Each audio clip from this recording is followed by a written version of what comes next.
নমস্কাৰ মই pharmacist Rikebuddin Ahmed medicine review of pharmacist নামৰ ইউটিউব চেনেলটোলৈ আপোনালোকক স্বাগতম জনাইছোঁ। আজি আমি এই ভিডিঅ'টোত ইয়াৰ পূৰ্বে আমি এটা ভিডিঅ' দিছোঁ পাইলছ যদি বেমাৰ হয় সেই বেমাৰীজনে বা মানুহজনে কি কি বস্তু খাব লাগে আৰু কি কি বস্তু খাব নালাগে। আজি এই পাইলছ বেমাৰটোৰ ক্ষেত্ৰত অইন এটা হোমমেড ৰিমেডি তাৰমানে ঘৰুৱা চিকিৎসা এটা লৈ আহিছোঁ।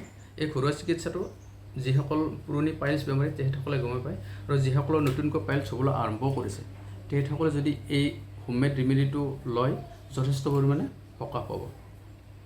এই হোমমেড ৰিমেডিটোৰ নাম হ'ল চিটছ বাথ, SITZ চিটছ বাথ। এই প্ৰচেছটোত কি কৰিব লাগে, এটা টাবত আপোনালোকে স্ক্ৰীণত দেখা পাব, এটা টাবত আমি কুহুমীয়া গৰম পানী ল'ব লাগে, যিখিনি পানী আমি সহ্য কৰিব পাৰোঁ, যিখিনি গৰম আমি সহ্য কৰিব পাৰোঁ। তেনেকৈ গৰম পানী লৈ তাত অকণমান 5 ml পৰা 10 ml আমি বিটাডিন চলিউশ্যন দিব লাগে আৰু এই বিটাডিন চলিউশ্যন দি পেলাই আমি সেই টাবটোত বহিব লাগে। এনেকৈ বহিলে কি হয়, আমাৰ পাইলছৰ কাৰণে যিখিনি নেকি ইৰিটেশ্যন হৈ থাকে, পেইন হৈ থাকে, সেই ইৰিটেশ্যন পেইনবিলাক আমি ভাল পাওঁ আৰু হিলিং কৰাত সোনকালে হিলিং হয়।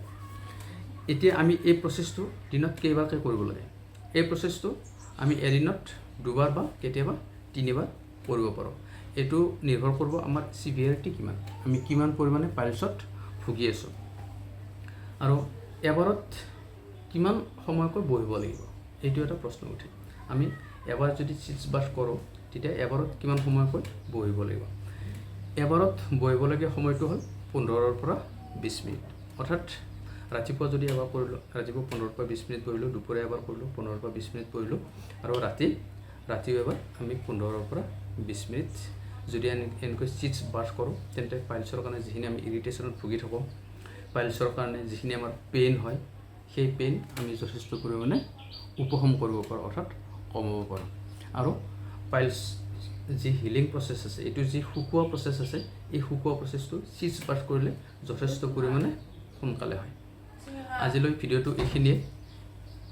যদিহে আপোনালোকৰ ভিডিঅ'টো ভাল লাগিছে তেন্তে ভিডিঅ'টো লাইক কৰিব, ভিডিঅ'টো আপোনালোকৰ বন্ধুবৰ্গৰ মাজত শ্বেয়াৰ কৰিব আৰু যদি এতিয়াও আপুনি আমাৰ চেনেলটো ছাবস্ক্ৰাইব কৰা নাই তেন্তে চেনেলটো ছাবস্ক্ৰাইব কৰিব। ধন্যবাদ।